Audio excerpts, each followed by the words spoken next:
Ok, je pense que c'est lancé. Bonjour à tous, bienvenue à ce deuxième webinaire sur les perspectives de l'intelligence artificielle. J'ai le plaisir aujourd'hui d'accueillir Guillaume Toublanc de chez Spooks et Michael Bolufert du studio Manette. On va parler principalement de l'intelligence artificielle pour les industries culturelles et créatives. Donc à la fois Guillaume et Michael vont nous partager leur utilisation, les perspectives, les attentes. On part sur deux présentations de 10-15 minutes. N'hésitez pas à poser vos questions dans le chat pendant que Guillaume et Michael vont parler. Et puis à la suite de ça, on aura une petite demi-heure d'échange interactif, questions-réponses. Donc voilà. Je laisse sans attendre la parole à Guillaume. Du coup, Guillaume, si tu veux Merci. partager ton écran et Ouais, démarrer. merci Philippe. Je partage mon écran tout de suite. Hop. Tac.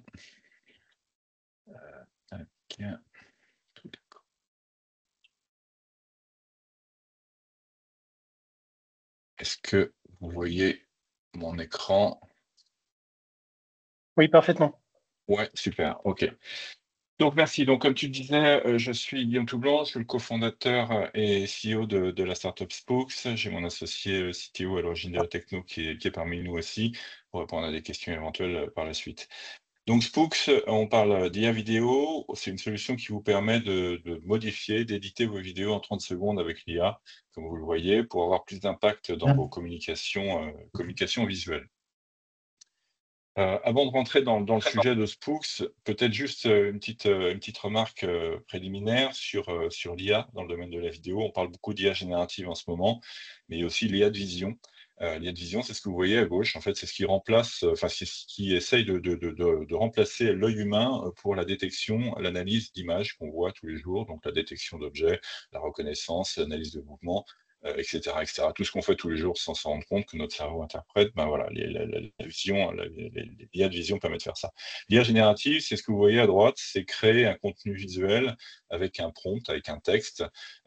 Donc là, vous voyez que l'IA générative est très flatteuse, parce que j'ai pas des bras aussi costauds et aussi tordus qu'elle le fait. Mais voilà, ça vous permet de bien savoir de quoi on parle ici.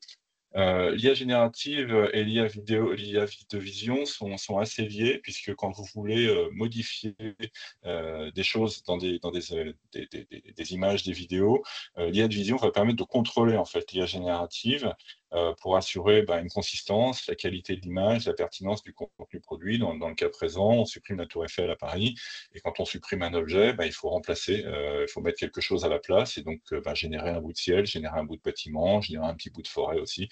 Et tout ça, l'IA de vision aide l'IA générative à faire ça pour pas avoir un truc un peu étrange une fois que le résultat est obtenu. Spooks, vous ai mis une petite vidéo pour vous montrer un peu de quoi il s'agit. C'est, je pense, plus parlant que de vous l'expliquer de vive voix. Donc là, d'abord, c'est face blurring pour flouter un nombre de visages important dans les vidéos. Donc là, c'est le marathon du Mont Blanc. On va vouloir flouter toutes ces personnes. Donc vous téléchargez la vidéo dans notre logiciel, vous voyez instantanément tous les visages sont détectés, on est en vitesse réelle sur un ordinateur standard. Vous exportez votre vidéo au format que vous souhaitez grâce au logiciel aussi en quelques secondes. Donc vous voyez le nombre de visages qui sont détectés et floutés à la volée, et donc près de 4000 visages floutés instantanément avec une qualité visuelle plutôt sympa. Le deuxième cas d'usage, c'est la mise en avant d'un produit en fait dans une vidéo que vous avez déjà par l'utilisation d'effets visuels. Donc là, il s'agit d'une vidéo de la marque Pitcher, les vêtements de ski, vous connaissez certainement. Donc on télécharge la vidéo dans le logiciel à nouveau. L'IA va vous aider à sélectionner en fait les objets qui sont présents. Donc là, on clique sur le skieur, il est automatiquement sélectionné, détouré. On applique un effet parmi les 100 qui sont disponibles. Donc là, le fond en noir et blanc pour bien faire ressortir le skieur. On fait le suivi automatique des mouvements déformables un peu compliqués qu'on aimerait savoir faire d'ailleurs par ailleurs dans la vraie vie. Et tout ça en vitesse réelle. Et une fois que tout ça est fait, vous exportez, comme tout à l'heure, la vidéo dans le format qui vous convient. Et voilà, donc vous allez voir, vous exportez votre vidéo. Et voilà, vous avez votre vidéo telle quelle. Donc vous imaginez, vous êtes un chef de produit. Vous avez mis en avant votre nouvelle sortie de vêtements pour votre marque que vous pouvez pousser à votre communauté, vos clients ou en interne dans le développement de vos produits.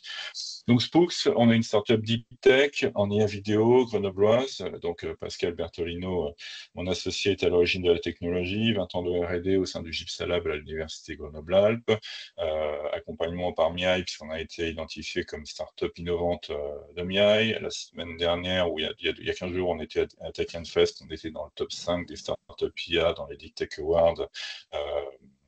Et puis on est dans les 100 startups pour investir de challenge. Vous voyez que je suis en bas à gauche. On a le plaisir d'être accompagné par Minalogic aussi pour cette formidable aventure et plein d'autres partenaires. Les 3 produits qu'on commercialise aujourd'hui sont à la croisée entre le monde de la computer vision, de l'IA et du génie logiciel. Donc, le premier produit, c'est VFX Studio pour Visual Effects Studio. Donc là, il s'agit d'ajouter très facilement, très simplement, sans aucune compétence requise, des effets visuels pour différentes tâches.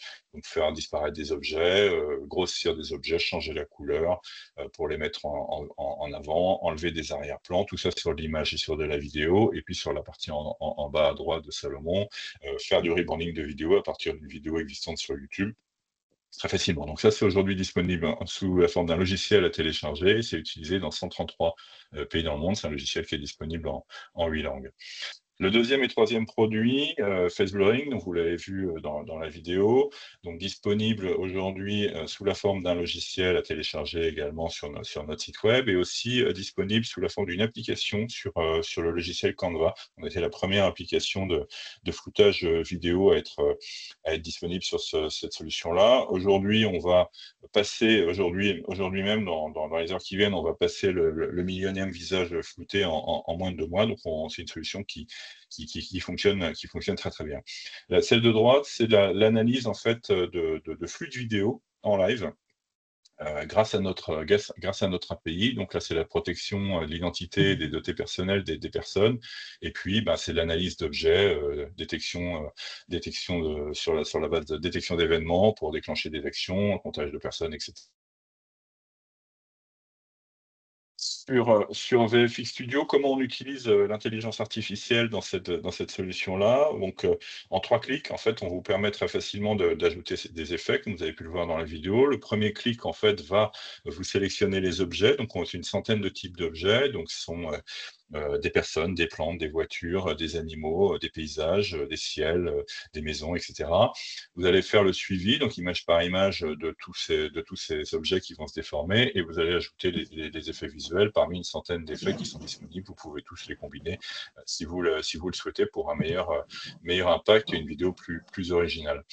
Sur la solution de face blurring, je ne reviens pas sur la fonctionnalité, vous l'avez comprise. On a une des meilleures solutions aujourd'hui en termes de détection et de floutage des personnes, à la fois sur la qualité de détection, mais sur l'esthétique aussi de détection. Souvent, c'est pas terrible ce qu'on voit. On voit des gros rectangles, quand c'est pas carrément des rectangles noirs qui sont posés sur un peu à la va-vite, à la main sur des vidéos.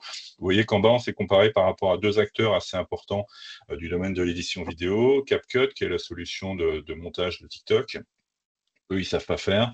Sur la vidéo qu'on a mis tout à l'heure, vous avez un premier visage, puis de temps en temps un autre, puis un autre, ça saute de façon complètement aléatoire.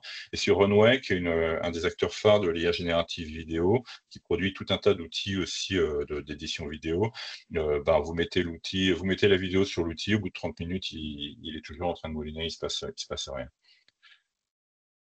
Je vous ai parlé de Canva, juste 2 mots sur Canva. Donc, vous allez dans l'App Store Canva, vous tapez Face Blurring et vous trouvez effectivement notre solution.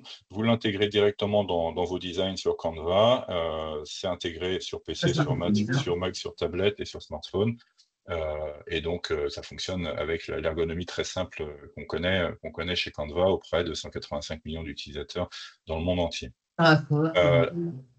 La solution d'API, qui vous permet donc de faire de l'analyse et de l'automatisation pardon, de floutage sur des flux vidéo en temps réel, permet aussi de le faire sur des batchs. Vous avez des centaines, des milliers de vidéos sur lesquelles vous voulez flouter vos visages à la volée sans forcément le faire vidéo par vidéo. Ben, notre API vous permet de faire ça. Vous avez le cas d'usage ici, vous mettez la vidéo à l'entrée, elle ressort directement floutée à la sortie. L'intérêt, c'est que vous protégez l'identité des personnes. Vous êtes surtout conforme avec le RGPD, qui est un gros sujet très très mal adressé dans le domaine de la vidéo aujourd'hui. Et les acteurs concernés par cette solution-là sont les gens du monde du média pour l'automatisation de choses qui sont faites à la main aujourd'hui. Dans les reportages, tous les floutages sont faits à la main. Et la vidéosurveillance qu'on voit fleurir partout et de plus en plus, parce qu'on est filmé en permanence. Quelques mots sur un peu plus de technique, en fait, sur comment on utilise les modèles d'IA et comment on adapte ça au contexte des clients. En fait, il y a 3 axes sur lesquels on travaille, qui sont la qualité qui est attendue par les clients. L'objectif, c'est effectivement qu'on détecte le plus de visages possible et que les visages, qu'on ne détecte pas d'autres objets. Le deuxième aspect, c'est les ressources disponibles, les ressources de calcul en fonction du contexte. Est-ce qu'on veut du temps réel? Est-ce qu'on n'en veut pas? Quelles sont les puissances de calcul disponibles pour faire tous les traitements qu'on évoquait tout à l'heure. Et le troisième axe, c'est la complexité de la scène, de la vidéo, de l'image analysée. Est-ce que la vidéo est de bonne qualité? Est-ce qu'on a des visages qui sont de près, de loin? Est-ce qu'on a des artefacts de compression qui sont apparus? Est-ce qu'il y a des visages qui sont occultés, etc., etc. Et donc, sur ces bases-là, nous, en fait, on sélectionne parmi différentes familles de modèles qui sont disponibles sur ces sujets-là et on mélange un peu toutes ces, je dirais, les meilleures solutions existantes pour, euh, pour être capable de répondre en fait aux attentes des clients. Et donc sur chacun des modèles, comme vous le savez certainement, il y a différentes tailles de modèles, avec des modèles qui sont très très gros mais très très gourmands et donc très performants mais très gourmands et donc pas adaptés à tous les usages. Et il y a des versions beaucoup plus légères. Donc évidemment nécessite une adaptation. Il y a tout un tas de paramétrages de ces modèles. Donc, vous voyez sur le graphique de droite que sur une même famille de modèles, on peut gagner jusqu'à 2 fois et demi en temps de traitement quand on choisit d'un modèle à l'autre. Et donc, suivant les applications, on adapte ça. Donc là, on montre le temps de traitement par rapport à la seuil de confiance, donc la détection d'un visage avec 40%, 50%, 60% de confiance dans le fait de détecter un visage. Et donc, à partir de ça, on sait quel modèle utiliser pour avoir la meilleure détection. En plus de ça, nous, on rajoute des traitements qui nous sont propres sur les images et sur les vidéos pour améliorer encore plus le floutage, la détection pardon, des objets et des visages en particulier. On va adapter évidemment le ratio entre la performance de détection, la qualité de la détection et puis les ressources machines disponibles. On va évidemment faire des recommandations auprès de nos clients pour les architectures techniques nécessaires pour ce genre de choses. Et puis tout ça est testable très très facilement grâce à une API. Et je termine sur le slide suivant qui nous fait, on s'est benchmarké par rapport aux solutions qui existent. Donc, on est au-dessus de ce qui existe en termes de solutions techniques. Si vous prenez l'image, alors je ne sais pas si c'est le World Largest Selfie officiel, hein, le plus grand selfie du monde, mais enfin, on voit bien sur l'image qu'il y a quand même pas mal de monde et qu'il y a une vraie complexité sur cette image. On l'a fait passer, on a fait nous-mêmes les 2 simulations en prenant d'un côté les solutions standards qui sont utilisées par le marché. Vous voyez qu'on floute pas mal, on détecte pas mal les visages qui sont là sur l'avant, on les a mis en vert pour que ça soit bien visible. Mais dans le fond, on voit qu'il y a pas mal de loupés. Et quand on utilise notre solution, on est à 15% en plus de visages détectés. Et vous remarquerez aussi que la forme des pastilles sur les visages est beaucoup plus esthétique que ce qu'on peut voir. C'est déjà, elle est adaptée à l'inclinaison du visage. Elle suit bien les contours du visage. Donc, on a quelque chose qui est plus performant, plus esthétique que ce qu'on peut trouver chez les acteurs du marché standard existant aujourd'hui. Je vous remercie pour votre écoute. Si vous souhaitez continuer cette discussion au-delà des questions que vous pourrez avoir tout à l'heure, vous avez nos coordonnées ici, nos réseaux sociaux. Si vous voulez nous suivre et échanger avec nous, on sera ravis de discuter avec vous. Je vous remercie et je passe la main à Michael pour la suite des présentations. Merci beaucoup, Guillaume. Très, très intéressant. Juste pour vérifier, apparemment, il y a peut-être des gens qui ne voient pas les slides. Je ne sais pas si vous êtes nombreux dans ce cas-là. juste pour vérifier si vous ne voyez pas les slides, exprimez-vous, parce que c'est peut-être quand même un problème technique. Alors, Michael démarre. Et puis sinon, Michael, je te laisse parler. Allez, je lance mon petit partage. Est-ce que vous voyez mon écran? Alors, pour l'instant, non. On l'a vu passer, mais il a redisparu. Alors, attendez. Hop.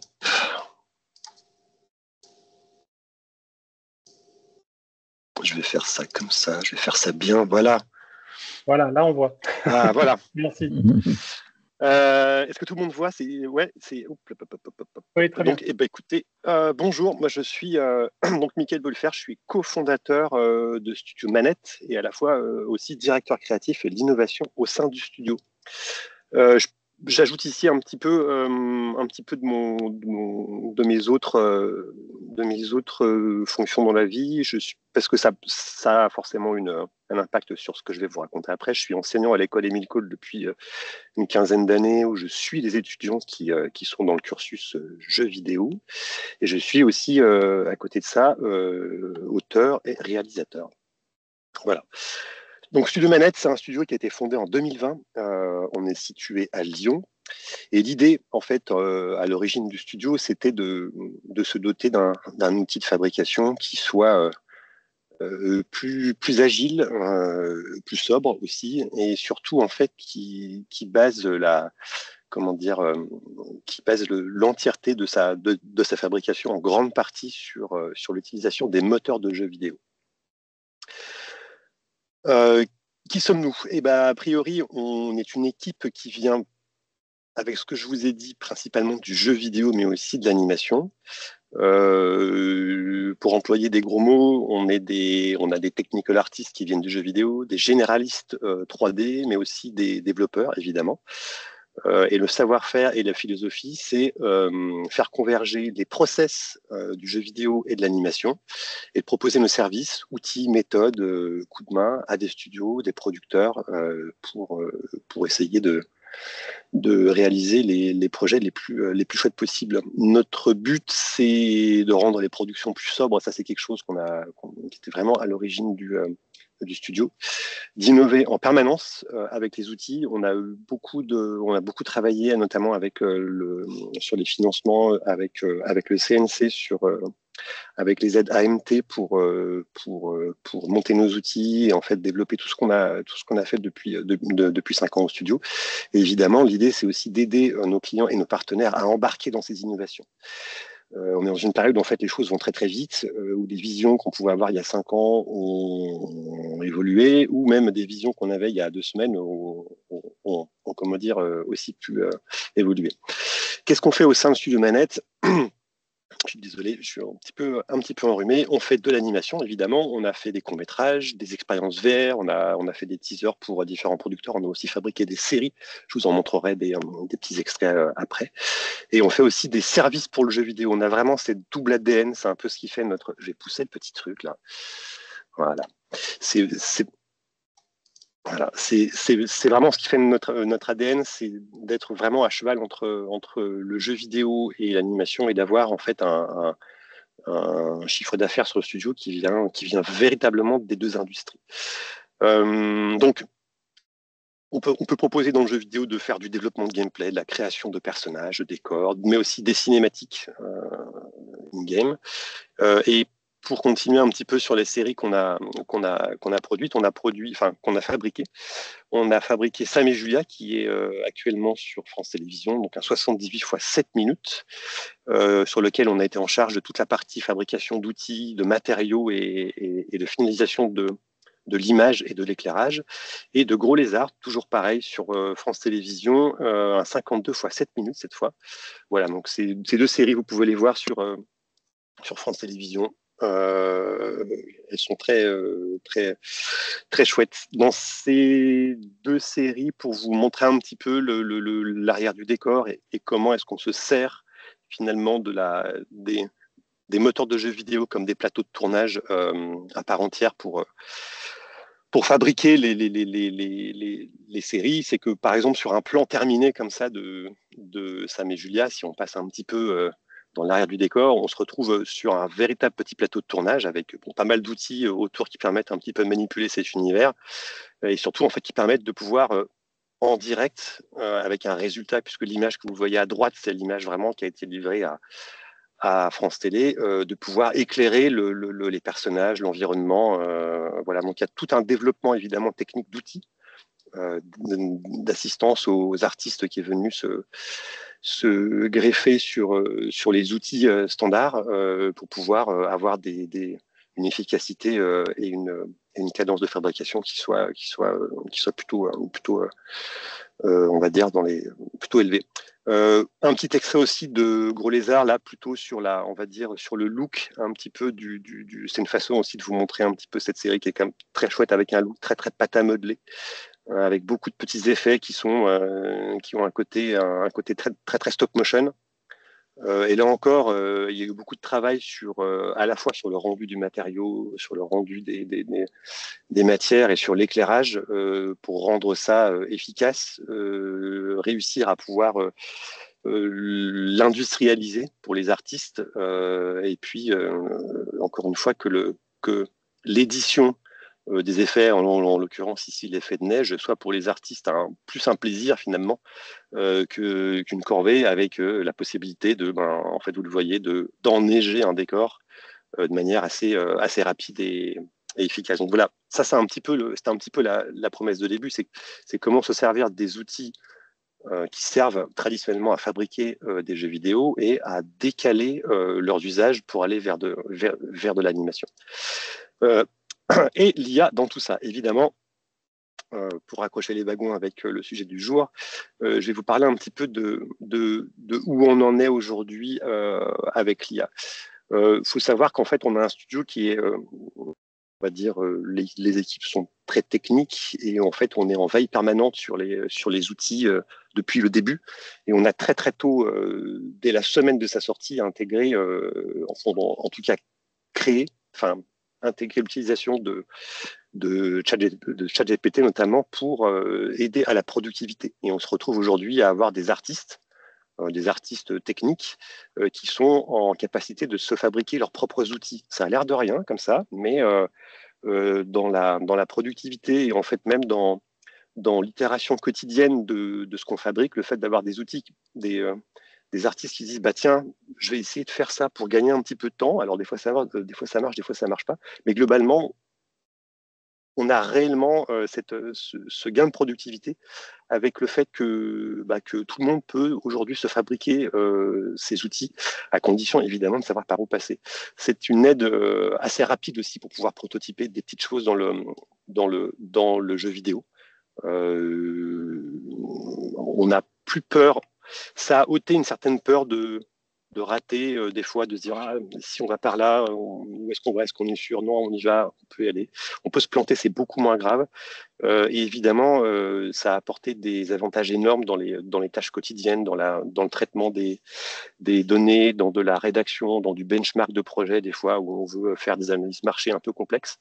On peut traiter un grand volume de données assez rapidement sans perdre trop de temps. On a aussi aujourd'hui une utilisation quotidienne d'IA générative. Alors, encore une fois, en fonction des projets, pour générer par exemple des moodboards, pour faire des recherches d'univers visuels.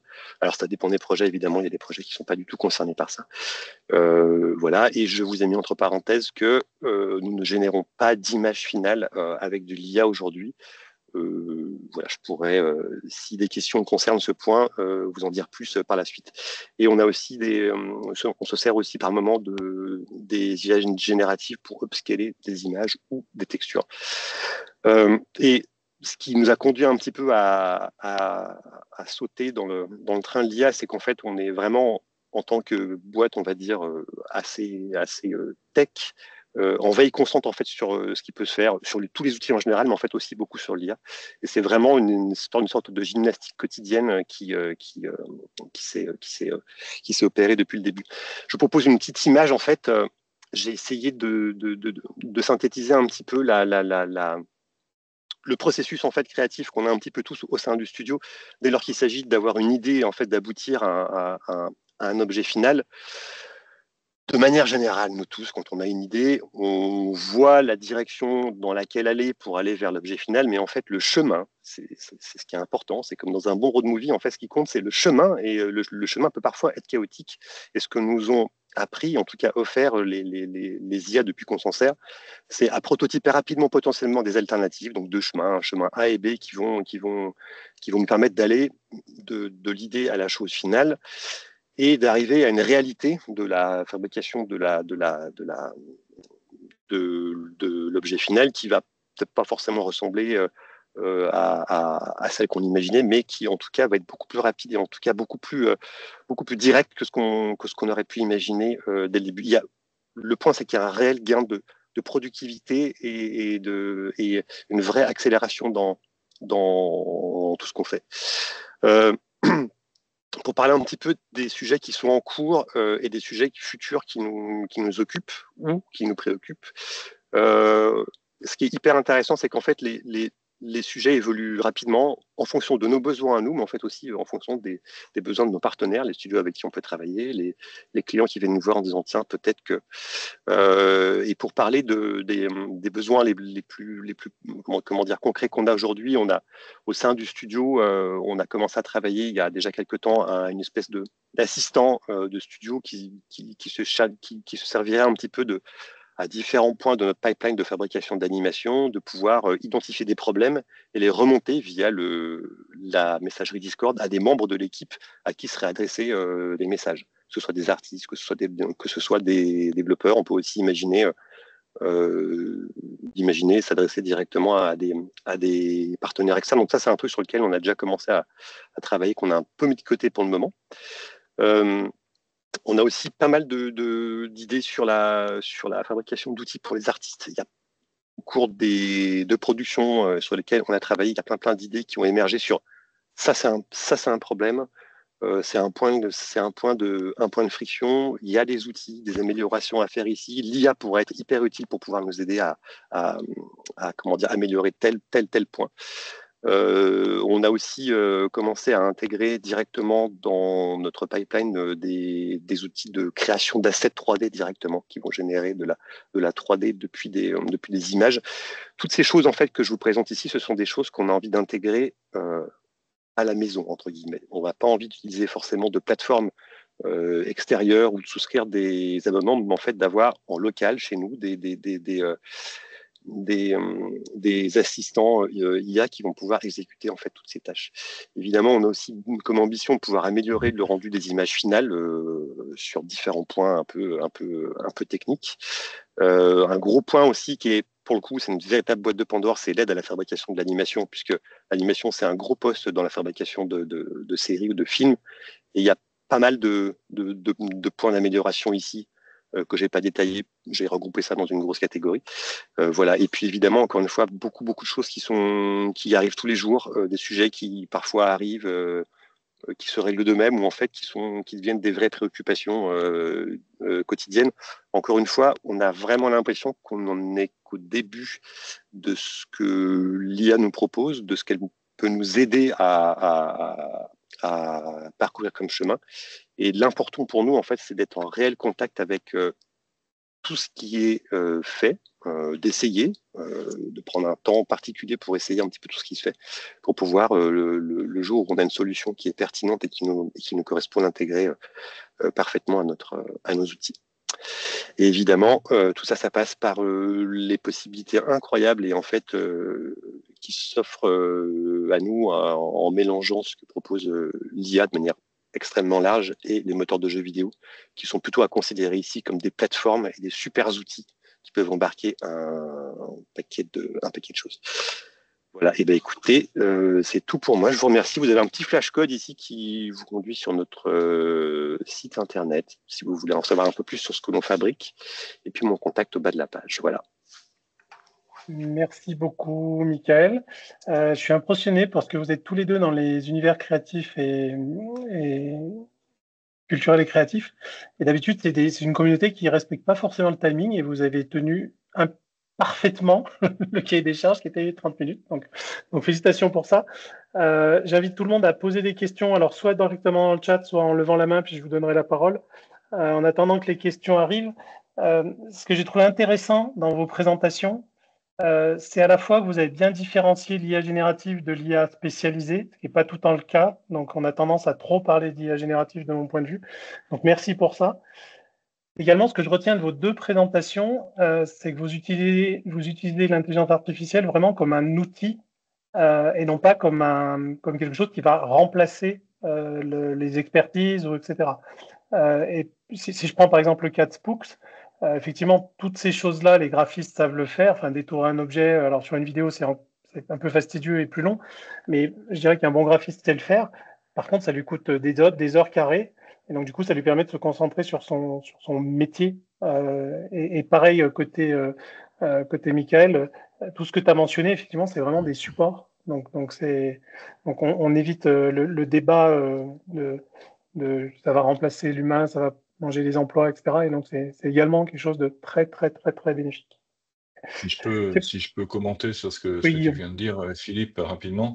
Effectivement, quand on a échangé avec des monteurs professionnels, des gens qui manipulent de la vidéo aujourd'hui, au départ, il y avait un peu cette méfiance que tu évoques, hein, en particulier chez les monteurs. Et tous nous ont dit, mais en fait, c'est génial parce que ça me fait gagner un temps fou. Et moi, flouter des visages, par exemple, ça n'a pas d'intérêt spécifique. Et au contraire, je vais pouvoir me concentrer sur ma créativité personnelle, là où est ma valeur ajoutée en tant que professionnel du monde de la création. Et l'IA va m'enlever les tâches un peu pénibles et répétitives. Donc, on est complètement dans ce que tu décris. Oui, complètement. J'avais peut-être une question plus pour Michael, parce que Spook, ce que je comprends, c'est que l'acquisition de la techno, elle vient d'un transfert de technologie d'un laboratoire, où Pascal, effectivement, est passé par la SATT, vous avez créé la boîte là-dessus. Michael, toi, comment vous avez intégré comment vous avez acquis la compétence IA? Il y avait déjà des gens qui étaient dans l'entreprise ou dans l'écosystème du studio Manette, ou Alors, c'était compliqué, en douloureux? fait, acquérir la compétence, qu'est-ce que tu entends par acquérir la compétence IA Ah, en fait, ouais, aujourd'hui, en fait, j'imagine que tu es parti avec des idées. Il a fallu sélectionner les outils, les appréhender, peut-être développer des nouvelles choses. après, en fait, fondamentalement, on est quand même aujourd'hui dans une étape en fait où il y a beaucoup d'outils qui sont disponibles. Il y a des interfaces graphiques qui permettent d'avoir accès et de triturer différents modèles qui peuvent elles-mêmes s'intégrer dans des logiciels. Il y a, enfin, je veux dire, il y a une foultitude on peut faire tourner des modèles en local sur nos ordinateurs. Il y a une foultitude de ressources sur Internet et de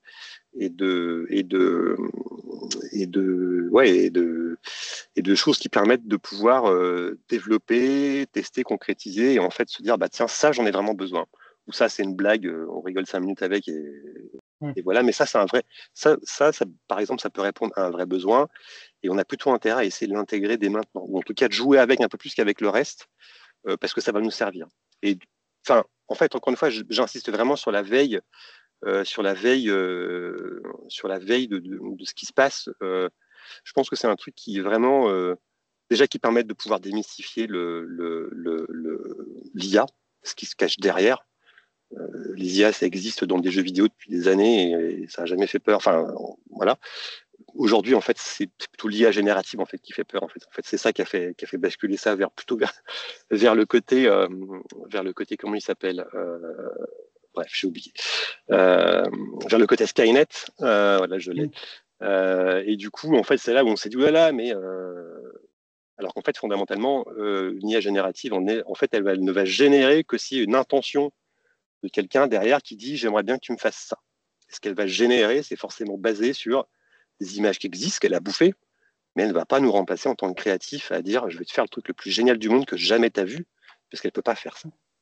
Donc du coup, pour la génération d'images, c'est pour ça que nous, on n'est pas vraiment là-dedans, parce que c'est pas vraiment là qu'on a des besoins. C'est intéressant et ça va mieux en le disant. Effectivement, une IA générative, aujourd'hui, elle ne pourra produire que ce qu'elle a appris et ce qu'elle a appris de la connaissance humaine. Donc, et aujourd'hui, elles sont un peu embutées sachant qu'elles ont digéré tout ce que l'humanité a créé. Et donc, elles sont loin de nous remplacer. Et j'aime bien ton approche aussi où tu dis, on s'en inspire pour de la création. Je sais plus le terme que tu as employé, c'est pas storyboard, voilà. On s'en inspire, mais c'est pas notre produit fini. Derrière, ça va peut-être nous donner des pistes d'inspiration, de réflexion. Par contre, effectivement, c'est pas l'IA qui créera ou qui fera le scénario ou l'image finale. Je vois qu'on a une question, Amandine, si vous voulez prendre la parole. Bonjour, est-ce que vous m'entendez? Oui, parfaitement. Ah, super. Voilà, justement, je voulais revenir avec Mickaël sur le sujet de vous utilisez l'IA générative pour faire des tests. Alors, si j'ai bien compris, arrêtez-moi si ce n'est pas le cas, pour faire des tests de composition, des expérimentations d'univers ludique, ce genre de choses. Mais du coup, cette IA générative, alors j'ai bien compris qu'après, ça n'était que des sources d'inspiration pour vos créatifs, pour après créer des choses originales derrière. Mais donc, cette IA générative de test, finalement, vous l'alimentez avec quoi? Elles viennent d'où les images qu'elle utilise en fait pour après générer d'autres choses? Alors, c'est une bonne question. Il y a différentes approches. Il y a l'approche, on cherche de l'inspiration rapide sur des trucs. Ça peut être aller sur un Midjourney ou sur un DALL-E et avec quelques prompts commencer à se figurer un truc. Pour une idée, en fait, souvent en fait c'est de la recherche d'idées. La solution qui est plus intéressante et qui nous intéresserait plus, nous, c'est par exemple pouvoir avoir un générateur d'images qui, par exemple, aurait toute la science visuelle d'un univers graphique qu'on aurait décrit et qui pourrait nous recracher des choses très très précises qui, comment dire, serait dans notre terrain de jeu et qui pourrait jouer avec nos règles. Et pour le coup, les images sont à nous, tout est à nous, voilà. Mais en tout cas, et la finalité en fait de ces choses-là est quand même très très différente. C'est-à-dire que entre trouver des idées avec Midjourney où c'est plutôt de la bataille de prompt, hein, on va générer 200 images, il n'y en a pas une qui va à 100%, et on se dit ok, c'est cool. Ça permet de concrétiser une idée rapidement, mais en fait, ça se finit toujours avec un feutre sur un tableau blanc parce que c'est beaucoup plus précis qu'une IA finalement. Ou alors, on peut avoir des modèles plus précis en utilisant comme UI où on va pouvoir isoler des parties d'image, conserver des choses pour pouvoir prompter un petit peu différemment. Mais c'est deux approches très différentes. Le monde idéal pour nous, ce serait de travailler avec nos images et pouvoir en sortir des choses dans un côté purement créatif. Par contre, dans un côté purement, tiens, j'ai une idée, et si, 3 petits points, ça c'est Midjourney et ça c'est DALL-E. Et en fait, ces images-là ne seront jamais utilisées en tant qu'image finale pour la simple bonne raison que si on a un brin exigeant avec ces trucs-là, c'est pas 100% satisfaisant. Voilà. Non, oui, j'entends bien.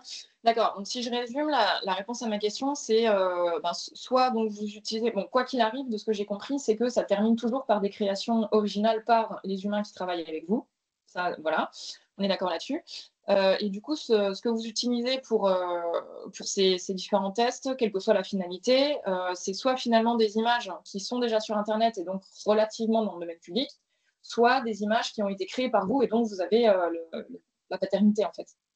Ouais, je précise qu'on n'a pas encore eu de besoin de créer des IA qui vont fonctionner sur nos images à nous, puisqu'on se contente encore de créer nos images à nous avec nos petites mains, en tout cas sur la partie purement créative, et que c'est largement suffisamment excitant et satisfaisant pour qu'on continue à le faire comme ça. Voilà.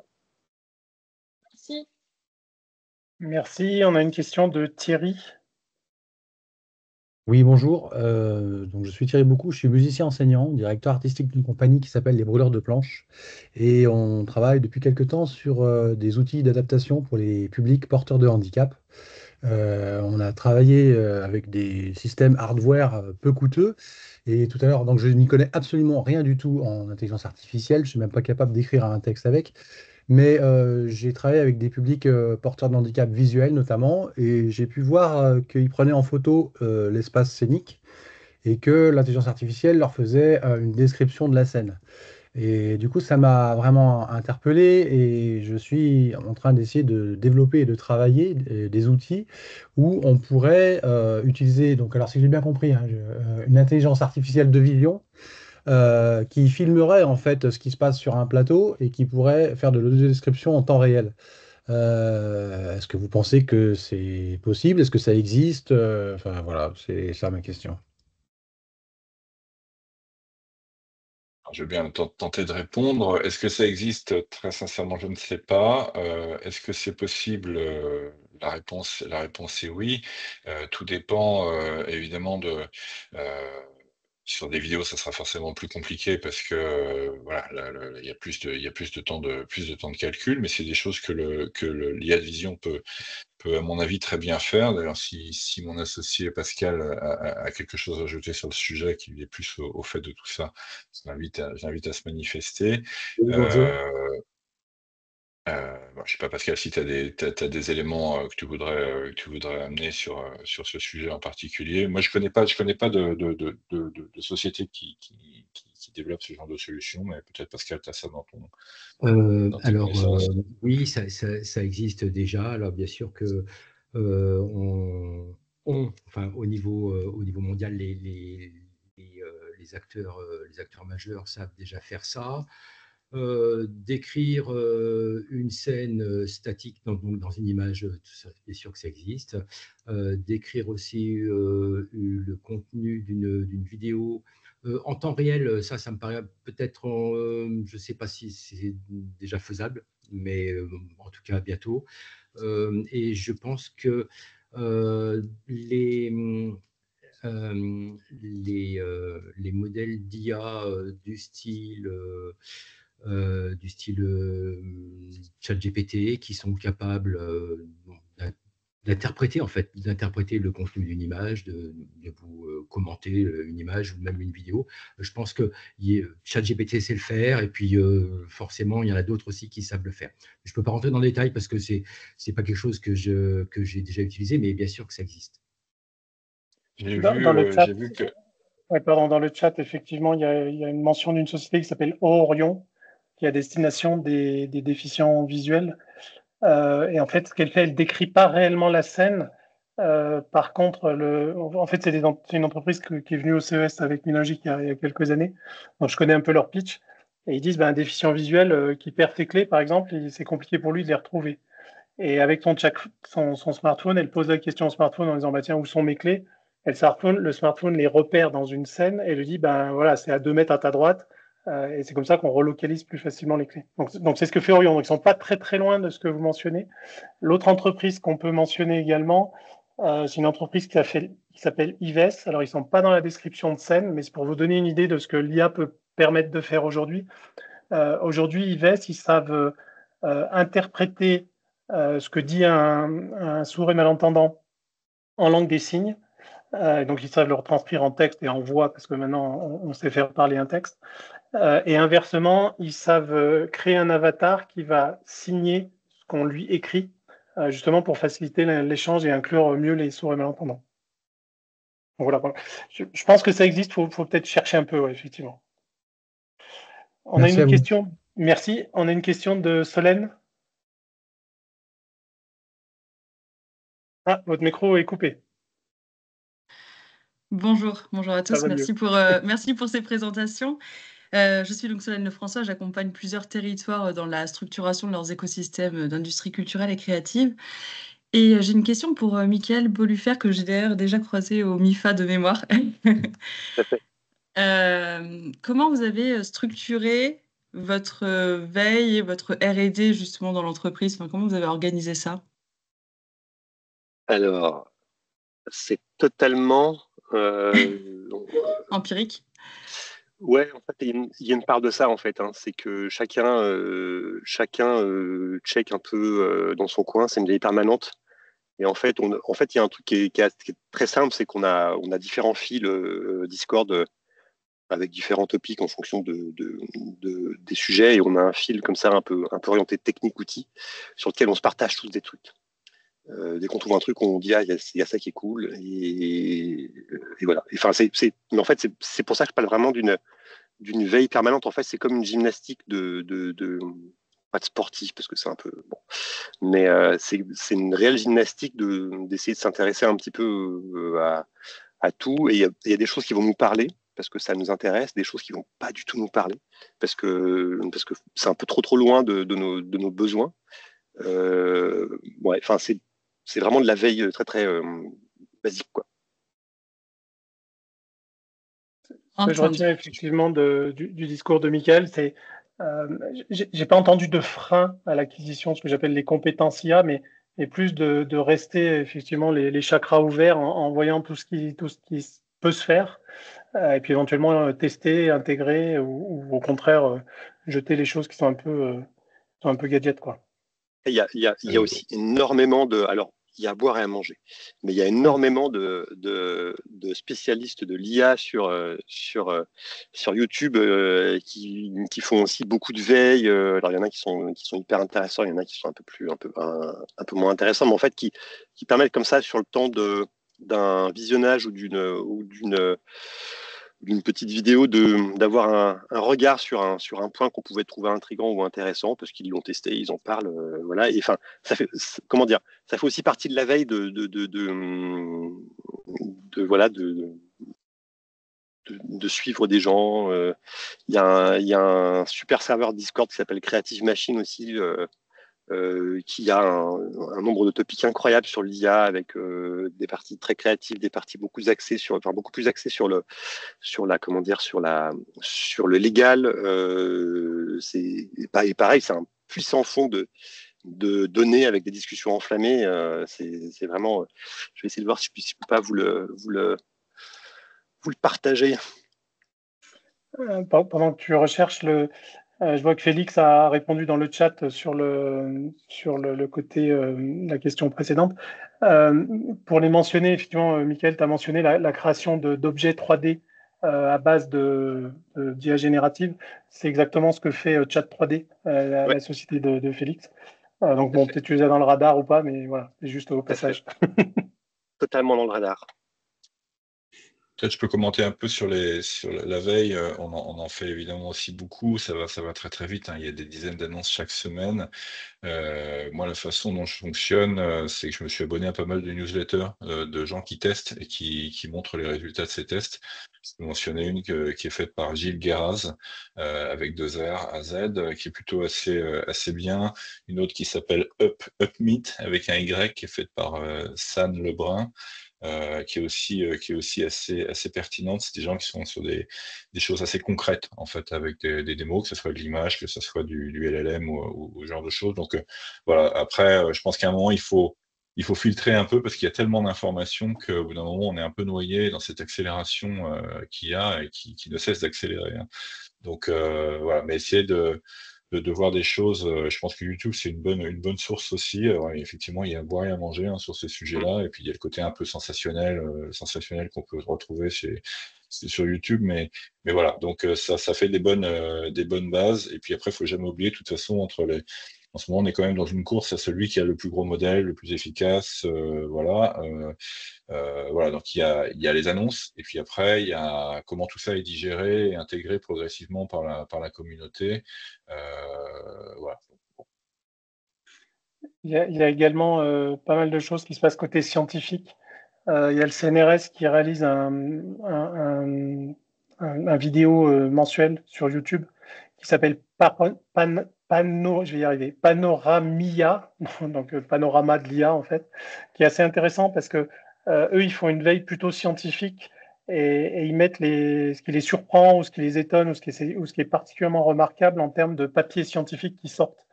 Et donc, c'est une vidéo, ça doit être une petite heure, donc ça se regarde vite. Et c'est assez intéressant parce que c'est avant que ce soit sur le marché ou disponible pour tester. Vincent, je vois que vous avez une question. Oui, merci. J'ai 2 questions, et ça rebondit sur ce qui se disait précédemment sur le côté un petit peu sensationnel. Moi, j'ai la question qui est: connaissez-vous des usages vraiment malveillants des outils que vous avez évoqués? Et la deuxième question, c'est les fake news sur les usages malveillants, c'est-à-dire les faux usages malveillants, autrement dit, les usages malveillants qui n'existent pas. Est-ce que vous avez des... prendre cette réponse-là. En fait, c'est effectivement une préoccupation parce que les IA génératives peuvent servir à ça et sont assez exceptionnelles d'ailleurs de réalisme.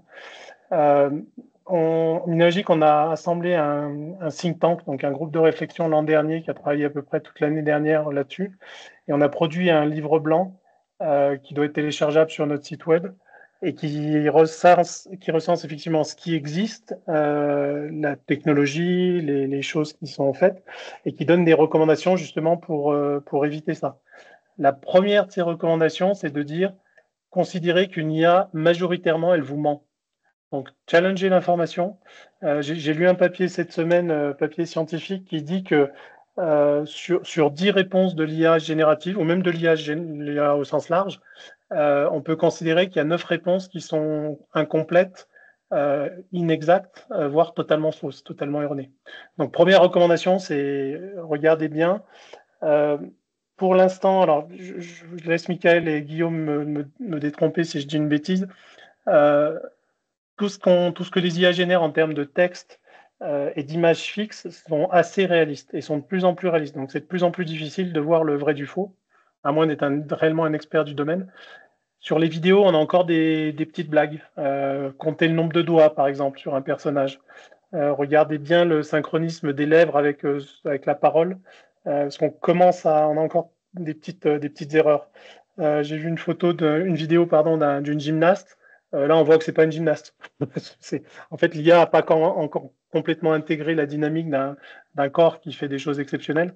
Donc, c'est assez marrant. Mais c'est une vraie problématique. C'est une vraie problématique.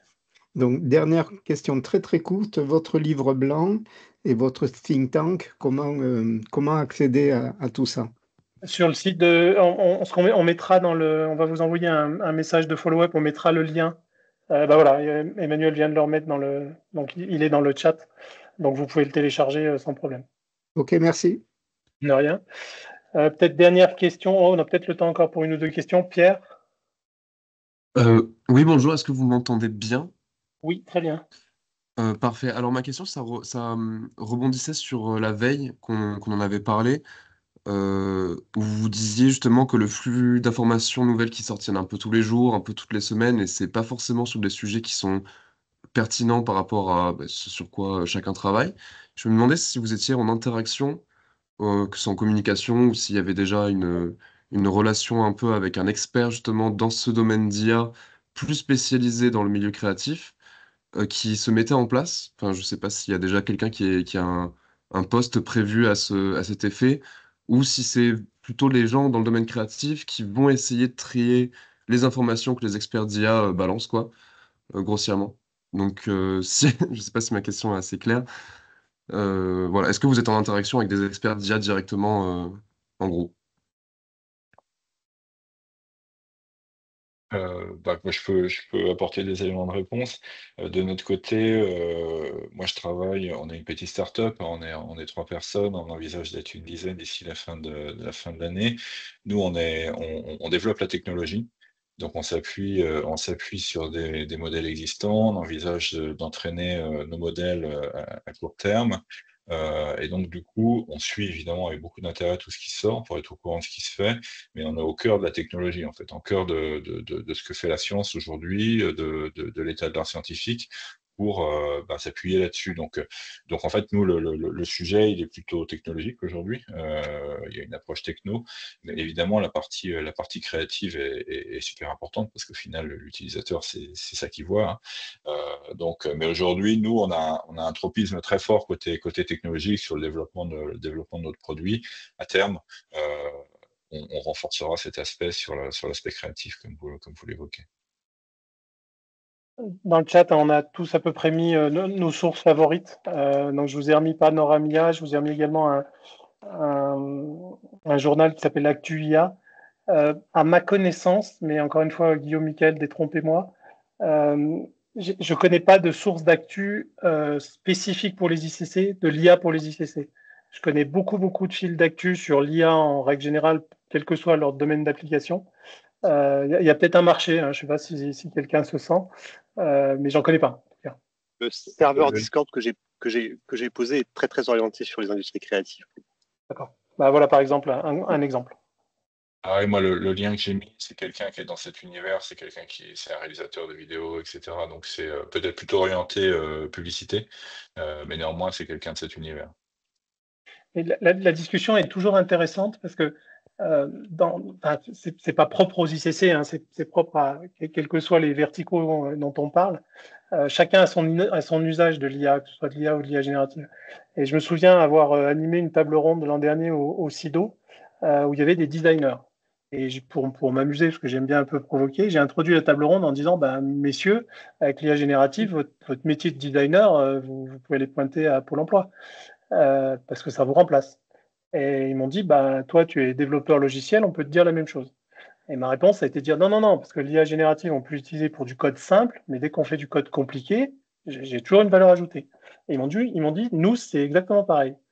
Et l'autre chose, après 1 heure de débat, on s'est aperçu qu'ils avaient un usage dans le design très, très différent de ce qu'on pouvait avoir de l'IA générative dans d'autres domaines.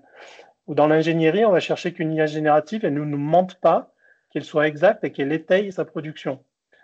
Elle justifie effectivement pourquoi elle produit comme ça. Et en fait, dans le design, dans la création, eux, ce qu'ils recherchent, c'est justement, ils recherchent l'hallucination de l'IA, donc qui va justement les inspirer. Et c'est marrant parce que on opposait effectivement deux usages qui n'attendaient pas du tout la même chose de la même IA. Donc c'est pour ça que, encore une fois, il faut rester, comme le disait Michael, il faut rester les chakras ouverts pour intégrer tout ça.